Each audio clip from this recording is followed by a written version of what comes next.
No time to shrink down to a boy again, thought Eric. I'll have to stay a tall man. Onto the castle, Eric raced in his disguise, over fences and thickets, through orchards and fields of corn. Everywhere he saw patrol cats, useless and limp, fat asleep on haystacks, dozing in the trees. Then suddenly, just ahead, he saw the king. He was sitting on a little pile of stones just outside the castle gate. His robe wasn't pressed, his crown wasn't shined, and he had deep, sad circles under both of his eyes. Your Majesty, shouted Eric as he clattered up behind him. The king paid no attention.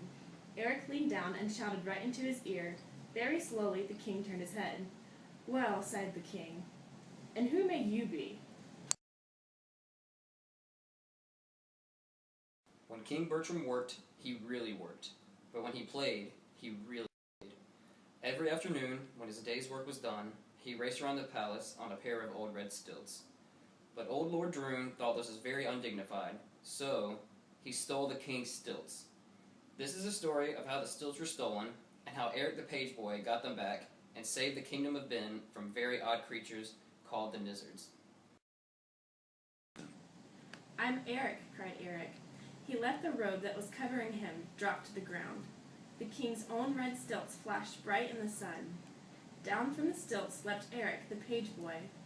Up onto the stilts sprang Bertram, the king. He drew a great kingly breath, the first one in weeks. His head shot up high, his chest broadened wide. Bertram of Ben was sturdy, straight, and strong again, and every inch a king.